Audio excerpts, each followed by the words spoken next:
आणि या मालवण शहरात जमलेले तालुक्यातील सर्व शिवसेनेचे कार्यकर्ते, खरं म्हणजे आजचा दिवस जो आहे, गेले काही दिवसापासून जे वातावरण या शहरात आणि महाराष्ट्रात निर्माण झालं आहे,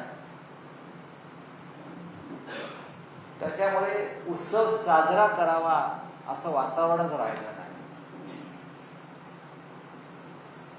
ज्या छत्रपती शिवाजी महाराजांच्या नावाने हे राज्य सुरू आहे, ज्या छत्रपती शिवाजी महाराजांच्या घोषणा आणि गर्जना केल्यावर आपल्याला प्रेरणा मिळते, आपलं रक्त सळसळतं, त्या छत्रपती शिवाजी महाराजांचा भव्य पुतळा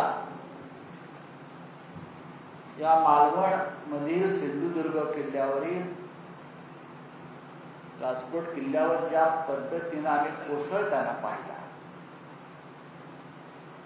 हे भयंकर दृश्य कधी आम्हाला पाहावं लागेल असं आमच्या स्वप्नात आलं. छत्रपती शिवाजी महाराज ही आमची कायम प्रेरणा राहिली. आपण नेहमी म्हणतो की महाराष्ट्राला इतिहास आहे, महाराष्ट्राला इतिहास आहे आणि इतर सर्व राज्यांना फक्त भूगोल आहे. महाराष्ट्राला इतिहास आहे असं जेव्हा आपण म्हणतो, याचं कारण असं आहे की या महाराष्ट्रात छत्रपती शिवाजी महाराज जन्माला आहे.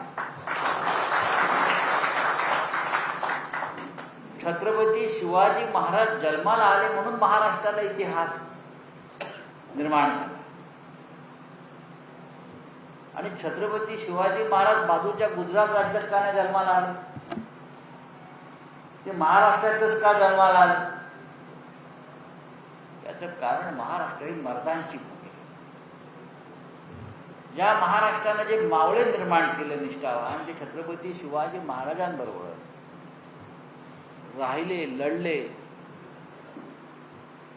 त्यांनी या महाराष्ट्र सह्याद्री इतकाच बुलंद केला. हा महाराष्ट्र जो निर्माण झाला, घडला, प्रत्येक लढ्यामध्ये महाराष्ट्राच्या, मग संयुक्त महाराष्ट्राचा लढा असेल, हा महाराष्ट्र निर्माण होत असताना सुद्धा आपण छत्रपती शिवाजी महाराजांच्या नावाने घोषणा देत होतो. स्वातंत्र्याच्या लढ्यामध्ये सुद्धा हा देश स्वतंत्र होण्यासाठी जो लढा निर्माण झाला, त्यावेळेला सुद्धा लोकांनी एकत्र यावं, एकजूट निर्माण व्हावी आणि इंग्रजांविरुद्ध लढण्याची प्रेरणा मिळावी म्हणून लोकमान्य टिळकांनी सुद्धा छत्रपती शिवाजी महाराजांच्या नावाचाच वापर केला. शिवजयंती सार्वजनिक पद्धतीने साजरी केली आणि त्यानंतर लोक एकत्र यायला सुरुवात झाली. हा शिवनामाचा महिमा आहे. बाळासाहेब ठाकरेंनी, माननीय हिंदुहृदय सम्राटांनी शिवसेना स्थापन केली. एक संघटना मराठी माणसाची भक्कम असावी, ज्याच्यामुळे मराठी माणूस जात पात उपजात पोटजात विसरून एकत्र येईल, अशी जेव्हा संघटना निर्माण करण्याचा विचार मांडला, तेव्हा त्या संघटनेचं नाव सुद्धा त्यांनी छत्रपती शिवाजी महाराजांच्याच नावाला म्हणजे शिवसेना असं केलं. आणि ही शिवसेना नंतर महाराष्ट्राची रक्षक बनली. त्या छत्रपती शिवाजी महाराजांच्या संदर्भात जे दृश्य आम्ही पाहिलं परवा मालवणात, त्याची वेदना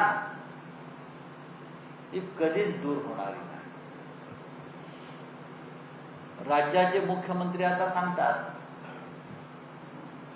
यापेक्षा मोठा पुतळा आम्ही उभा करू. तुम्ही 100 पुतळे उभे करा, पण जो पुतळा काल कोसळला, छिन्न विछिन्न झाला, त्याची जबाबदारी कोण घेणार? त्याची जबाबदारी कोण घेणार? याचं आधी उत्तर द्या. नरेंद्र मोदी इथे आले 8 महिन्यापूर्वी, उतरले. त्यांच्यासाठी ते हेलिपॅड्स कोट्यावधी रुपये खर्च करून बांधण्यात आले. कोट्यावधी. जेवढा पुतळ्याचा खर्च तेवढा हेलिपॅडचा खर्च आहे. बघा तो 3 हेलिपॅड्स बांधली, 3.5-4 कोटी रुपये त्याच्यावर गेले. साधारण पुतळ्याचाही खर्च तेवढा आहे. बाकी टेंडर वर केला असेल तर सोडून द्या. नरेंद्र मोदींनी गेल्या 10 वर्षामध्ये ज्या ज्या गोष्टीला हात लावला त्या सर्व गोष्टी कोसळून पडलेल्या आहेत. सगळं त्यांनी निर्माण काहीच केलं नाहीये. त्यांनी जे जे नवीन बनवायचा प्रयत्न केला ते देशासाठी नसून त्यांच्या ठेकेदार मित्रांसाठी बनवायचा प्रयत्न केला. ती प्रत्येक गोष्ट त्यांनी ज्या गोष्टीला हात लावला, आम्ही म्हणतो एखादा माणसाचा परिसस्पर्श असतो, तो हात लावेल त्याचा परिस होतो, सोनं होतं.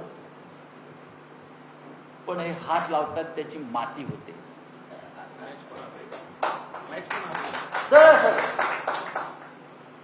सगळं माती होती. पाहतो त्याने अयोध्येत राम मंदिर बांधलं. रामाला छत्री घेऊन बसावं लागतंय. अयोध्येमध्ये आम्ही 50 वेळा गेलो असो गेल्या 25-30 वर्षामध्ये. त्या तंबूमध्ये राम होता, तोही सुखी होता. आम्ही पाहिलाय. त्याचं तेच आम्ही पाहिलंय त्या तंबूतल्या रामाचं सुद्धा. आम्ही जे युद्ध केलं त्यानंतर रामाला तंबूमध्ये ठेवण्यात आलं. अनेक वर्ष राम त्या तंबूत राहिला. आम्ही इतकं लांबून त्याचं दर्शन घेतो, त्या रामावरती आम्हाला तेज दिसत होतं की तेजस्वी राम आहे. पण मतांसाठी जेव्हा यांनी रामाचा वापर सुरू केला, मंदिर उभं केलं, मंदिराचा कितीतरी मोठा एक उत्सव केला, आज पहिल्या पावसामध्ये ते मंदिर धो धो गळत आहे. आणि श्रीरामाच्या गर्भगृहात जिथे रामाची मूर्ती आहे तिथे त्या पुजाराला छत्री धरावी लागते. प्रभू श्रीराम हे दुर्दैव. याने एक फार मोठी संसद पार्लमेंट उभं केलं. खरं म्हणजे ज्या पार्लमेंटमध्ये आम्ही होतो इतके वर्ष, 25 वर्ष मी आहे, ब्रिटिशांनी बांधलेली इमारत आहे. आणखीन 100 वर्ष ती इमारत चालली असते. त्या इमारतीला इतिहास आहे पार्लमेंटला. त्या इमारतीमध्ये पंडित जवाहरलाल नेहरू असतील, बरं का, सरदार वल्लभभाई पटेल, डॉक्टर बाबासाहेब आंबेडकरांपासून इंदिरा गांधी, अशा सगळ्या महान लोकांचा वावर त्या पार्लमेंटला झाला, त्या इमारतीत झाला. ऐतिहासिक इमारत. त्या इमारतीतून चालताना असं वाटायचं की आमच्या बरोबर इतिहास चालतो आहे. आम्ही चालत नाही, इतिहास चालतो. त्या इमारतीला टाळं लावलं आणि समोर एक स्वामीनारायण मंदिरासारखं पार्लमेंट उभं केलं. गुजरात मॉडेल. पहिल्या पावसामध्ये नवीन बांधलेलं जे पार्लमेंट आहे, संसद भवन, तिथे तळं, अक्षरशः तळ, धो धो पाणी, गुडघाभर पाणी आतमध्ये, सभागृहात पाणी, बाहेर पाणी. मोदींनी हात लावला त्याचं पाणी, पाणी माती. अटल सेतूचं उद्घाटन केलं. जाऊन बघा काय अवस्था आहे. समृद्धी महामार्गाची अवस्था बघा जाऊन काय. ठेकेदार सगळं जाऊन बघा. रोज अपघात होत आहेत, बिचारी माणसं मरत आहेत, रस्त्याला तडे गेले आहेत. दिल्लीमध्ये जाऊन पहा, दिल्लीची अवस्था म्हणजे स्मशानासारखी झाली आहे मोदी आल्यापासून. म्हणजे मोदीने काही मंगलमय गोष्टी केल्या असं काय मला दिसलं नाही. महाराष्ट्राची तर मातीच केली. हिंदू हृदय सम्राट शिवसेना प्रमुख बाळासाहेब ठाकरेंची शिवसेना तोडली हे त्यांचं कर्तृत्व आहे. पण हाच महाराष्ट्र तुम्हाला मातीत घातल्याशिवाय राहणार नाही. त्यांनी आमच्या छत्रपतींच्या पुतळ्याला हात लावला, बघा काय झालं, माती झाली. छत्रपती शिवराय म्हणजे तेज, आग, ज्यांनी मोगलांना धूळ चारली, मोगलांना पाणी चारलं, औरंगजेबाची कबर या महाराष्ट्रात बांधली. त्या छत्रपतींच्या पुतळ्याच्या अनावरणाला आले, छत्रपतींवरती भाषण ठोकले. तुम्हाला छत्रपतींचा विचार कळतोय का, कळलाय का? पण लोकसभा निवडणुकीच्या पार्श्वभूमीवर पटापट घाईघाईनं पुतळा निर्माण केला, उद्घाटन केलं आणि 7-8 महिन्यामध्ये आमच्या डोळ्यासमोर तो पुतळा कोसळला आणि तुमच्या नरेंद्र मोदीनं त्याच्यावरती अद्याप एक अक्षर उच्चारलेलं नाही. एरवी तुम्ही छत्रपतींचा आशीर्वाद आम्हालाच आहे. छत्रपतींच्या जयंती पुण्यतिथीला 2 वेळूचं तुम्ही ट्विट करता. पण इतकी मोठी दुर्घटना या राज्यामध्ये घडली छत्रपतींच्या, पण तुम्ही त्याच्यावरती अक्षर काढलं नाही. हे आमच्या देशाचे पंतप्रधान. काय करणार तुम्ही? मुख्यमंत्री सांगतात 45 किलोमीटर वेगानं ना ताशी वारे वाहत होते. आम्ही का महाराष्ट्रानं वारे वादळ पाहिले नाही? महाराष्ट्राला वादळ वारा तुफान माहीत नाही? हा महाराष्ट्र तुफानातून निर्माण झालेला आहे.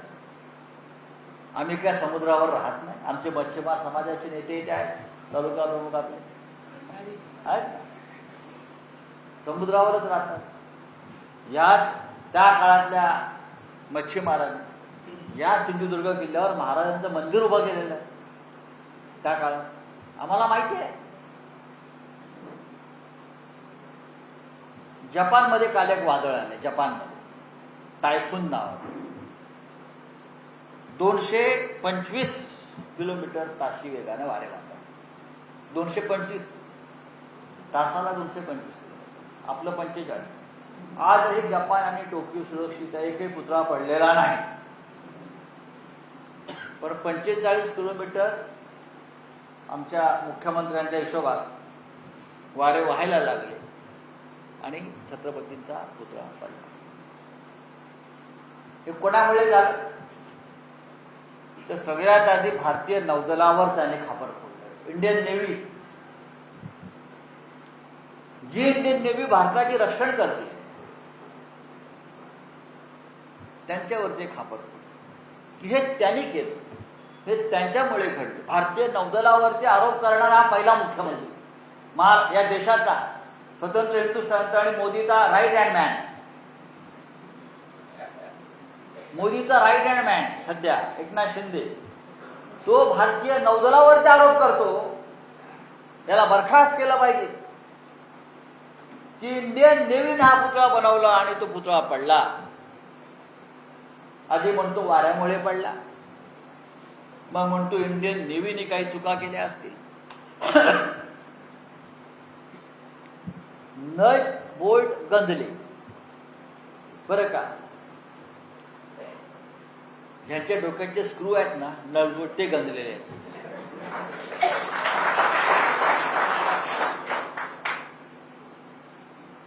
समुद्रामध्ये इंडियन नेव्हीच्या असंख्य युद्ध जहाजं उभी आहेत, त्याला पण नट बोल्ट असतातच. वर्षानुवर्ष समुद्रामध्ये बोट उभ्या आहेत, त्या कधी गंजून कोसळल्या नाहीत. भारताचं नौदल हिमालयावर काम करतं. हिमालयावरती मोठी मोठी स्मारकं त्याने बांधली. हिमालयावर छत्रपती शिवाजी महाराजांचे पुतळे त्यांनी हिमालयात बांधलेले आहेत. जाऊन पहा तुम्ही, लडाखला पहा, लेहला पहा, वीर शिवाजीच्या नावानं. तिकडले पुतळे कधी बर्फ वितळला म्हणून कोसळले नाहीत. पण महाराष्ट्र सरकारनं बांधलेला पुतळा ते नेव्हीवर ढकलतायत 8 महिन्यामध्ये कोसळला. आणि नाव देत आहेत नौदलाचं. आधी हा आपटे कोणते सांगा, नौदलाचं नंतर बघू. ज्याला तुम्ही ही पुतळा बनवण्याची सुपारी दिली, मी सुपारीच म्हणतो, कॉन्ट्रॅक्ट नाही, शिल्पकार शिल्प नाही, तुम्ही ही सुपारी दिली, ती कोणाच्या शिफारशीमुळे दिली? हा, बरोबर ना? गप्प आहेत मुख्यमंत्री. ही सुपारी जी आहे ठाण्यातच आहे ना सुपारी. हे आपापसात सुपाऱ्या खेळत असतात ठाण्यातल्या ठाण्यात. बाहेर यांची हिंमत नाही. मुख्यमंत्री पद जाऊ द्या, मग कळेल त्यांना ठाणे काय आहे. नौदलाला आपटेचं नाव सुचवलं कोणी? रवींद्र चव्हाणनी सांगावं पालकमंत्र्यांनी तुमच्या. हा भ्रष्टाचाराचा पैसा, छत्रपती शिवाजी महाराजांच्या पुतळ्यात जो भ्रष्टाचार झाला, त्या भ्रष्टाचाराचा पैसा इकडल्या लोकसभा निवडणुकीत वापरला गेला की नाही हे रवींद्र चव्हाणनी सांगावं.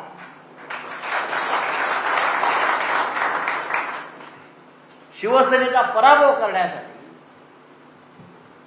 छत्रपती शिवाजीच्या नावानं आमचा भ्रष्टाचार केला आणि तो भ्रष्टाचाराचा पैसा तुम्ही या मालवण, कणकवली, कुडाळमध्ये वापरलेला आहे, हे मी खात्रीनं सांगतो. महाराष्ट्र लुटताना तुम्ही छत्रपती शिवाजी महाराजांनाही सोडलं नाही. एवढा निर्लज्जपणा या सरकारमध्ये जो आला, त्याचं कारण हे गुजराती व्यापाऱ्यांच्या नादाला लागले, ज्यांना महाराष्ट्र खतम करायचं आहे, मराठी माणसाला खतम करायचं आहे. आणि त्या पैशानं त्यांना राज्यातल्या निवडणुका, राजकारण ताब्यात घ्यायचं आहे. सिंधुदुर्गामध्ये दुर्दैवाने आपला पराभव झाला.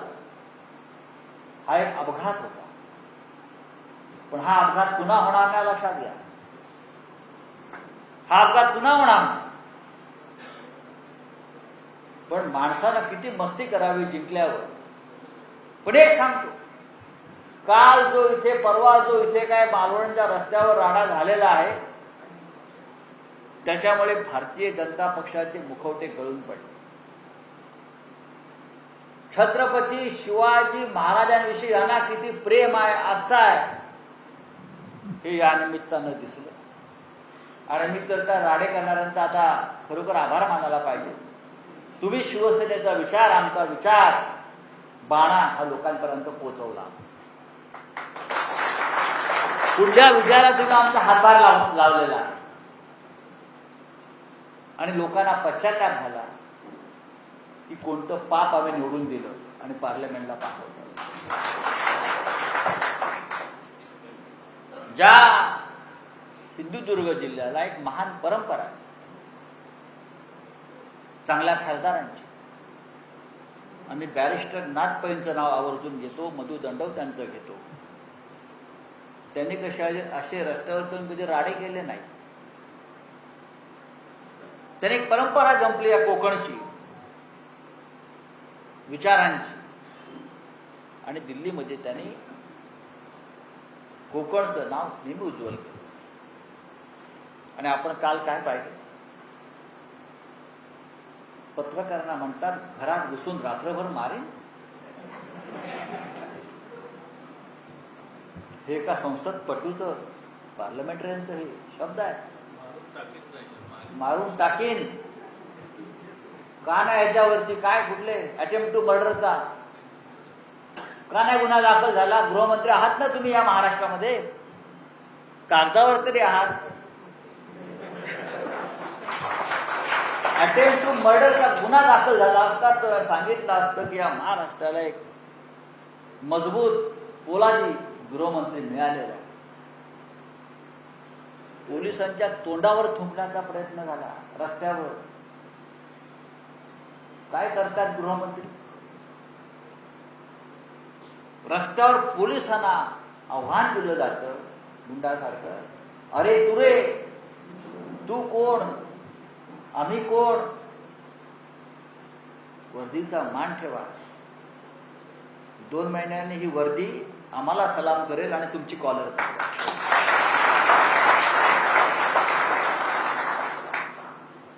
भाषा नाही, ही कोकणची संस्कृती नाही, असूच शकत नाही. ही शिवरायांची भूमी आहे, संतांची भूमी आहे, ही विचारवंतांची भूमी आहे, ही साहित्यिकांची, लेखकांची, कवींची भूमी आहे. अशा पद्धतीची भाषा भारतीय जनता पक्षाचा झेंडा हातात घेणारे लोक या कोकणात करतायत. ही भारतीय जनता पक्षाच्या इकडल्या अंताची सुरुवात आहे, अंत आलेल्या भारतीय जनता पक्षाचा. म्हणून अशा प्रकारची माणसं घेऊन त्याने आमच्यावर भाडुत्री पद्धतीनं सोडलेली आहेत. पण भाडुत्री गुंडांची ताकद आम्हाला माहिती आहे आणि ती परवा आम्ही दाखवली. आदित्य ठाकरे यांच्या नेतृत्वाखाली इथे जो मोर्चा निघाला, तो मोर्चा एक पाऊली मागे, तुम्ही रस्त्यात बसला असाल, मोठ्या मोठ्या पोकळ गर्जना केल्या असतील आपण, पण हा मूळ शिवसैनिक काय आहे हे या जनतेनं, कोकणच्या जनतेनं दाखवलं, आमच्या रणरागिणींनी दाखवलं. कारण आम्ही छत्रपती शिवाजी महाराजांचे खरे मावळे आहोत. आम्ही हिंदुहृदय सम्राट शिवसेना प्रमुख बाळासाहेब ठाकरे यांचे सच्चे शिवसैनिक आहोत. आम्ही पळपुटे नाही, आम्ही डरपोक नाही, आम्ही संकट आलं म्हणून पळून जाणारे नाही. मगाशी वैभव आपण सांगितलं, आम्ही तुरुंगात गेलो, आम्ही घाव सहन केले, संकट सहन केली, पण शिवसेना या 4 अक्षरांनी आम्हाला जी ताकद प्रतिष्ठा दिली, त्या शिवसेनेची गद्दारी करण्याचा विचारही आमच्या मनाला शिवला नाही. कारण आमची जडणघडणी बाळासाहेब ठाकरेंच्या विचारानं झाली. या क्षणी इतकंच सांगेल की उद्याची विधानसभा जी होणार आहे त्यात कोकण महाराष्ट्राचं चित्र स्पष्ट करणार. ज्या कोकणनं कायम शिवसेनेला ताकदच दिली, जेव्हा जेव्हा राज्यात शिवसेनेवर संकट आली तेव्हा कोकण ठामपणे शिवसेनेच्या पाठीशी उभा राहिला. काय कुठे काही होऊ द्या पडझड, पण कोकणचा किल्ला हा बुलंद राहिला. ज्या वेळेला लोकसभेला आपल्याला दुर्दैवानं जरी पराभव पत्करायला लागला असला तरी तो पराभव विसरायला पाहिजे आणि उद्याच्या विजयाची आपण तयारी केली पाहिजे. या भागातले विधानसभेचे सर्व मतदारसंघ आपण लढणार आहोत आणि ते सर्व मतदारसंघ आपण जिंकायचेच या ईर्षेने उतरायला पाहिजे. कारण उद्या महाराष्ट्रात शिवसेनेची सत्ता 100% येते. कोणीही रोखू शकणार नाही महाराष्ट्रात शिवसेना किंवा महाविकास आघाडी सत्तेवर येण्यापासून. उद्धव ठाकरे यांच्या हातामध्ये आपल्याला या राज्याचे सूत्र सोपवायचे आहे आणि अशा सरकारमध्ये कोकणला, कोकणच्या मातीला, कोकणच्या नेत्यांना प्रतिनिधित्व मिळायला पाहिजे. त्यासाठी मोठ्या संख्येनं आपण कोकणातून आपले आमदार निवडून द्यायला आणि यासाठी निवडून द्यायला हवे. कालचे जे राडेबाज होते रस्त्यावरचे, त्यांनाही त्याची जागा आपल्याला दाखवावी लागेल. त्यांनाही तुरुंगात गोट्या खेळण्यासाठी पाठवावं लागेल. त्यांची फार इच्छा आहे.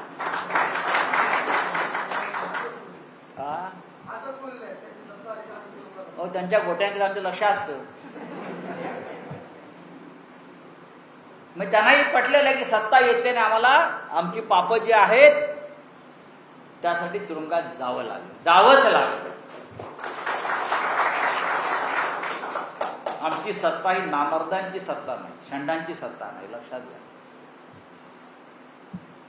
ज्याने ज्याने शिवसैनिकांकडे वाकड्या नजरेनं पाहिलं, ज्याने ज्याने शिवसैनिकांवर खोटे गुन्हे दाखल केले, शिवसैनिकांना खोट्या गुन्ह्याखाली पकडण्याचा प्रयत्न झाला, त्याची किंमत त्यांना चुकवावीच लागेल. तरच आम्ही शिवसेनेचं आणि बाळासाहेब ठाकरेंचं नाव सांगू.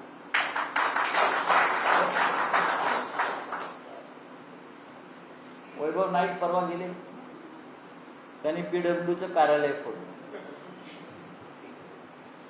मराठी माणूस हेच करू शकतो. आणि शिवसैनिक छत्रपती शिवाजी महाराजांच्या पुतळ्यात भ्रष्टाचार झाला आणि पुतळा पडला, हे ऐकल्यावर ज्याचं मन आणि मनगट पेटून उठत नाही, तो कसला मराठी माणूस? वैभव नाईकाने शिवसैनिकांसह जाऊन तिथे हल्ला केला, ते कार्यालय तोडलं. गर्व से कहो हम शिवसैनिक है. गर्व वाटेल असं शिवसेनेचं कार्य असायला पाहिजे. भ्रष्टाचाऱ्यांची पाठराखण करण्यापेक्षा, त्यांची दलाली करण्यापेक्षा, शिवरायांचा अपमान करणाऱ्यांच्या घराच्या कार्यालयाच्या काचा फुटल्या आणि महाराष्ट्राला एक संदेश दिला की सरकार हे बुळ्यांचं असेल, दुबळ्यांचं असेल, पण या महाराष्ट्राच्या संस्कृतीचं रक्षण करणारी शिवसेना ही बुलंद आहे, मर्द आहे आणि ती तशीच राहील. याच प्रकारची शिवसेना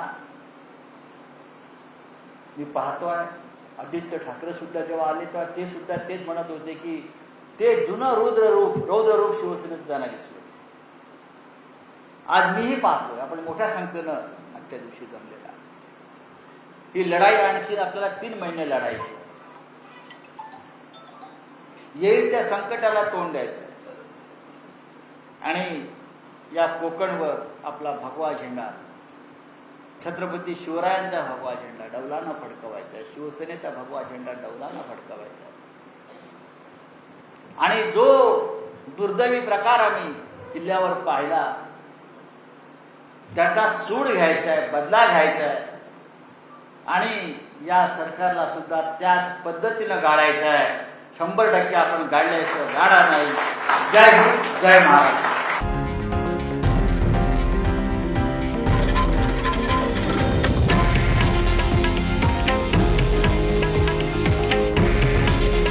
हे आहे देशातील नंबर 1 न्यूज नेटवर्क आणि आपण पाहत आहात TV9 मराठी.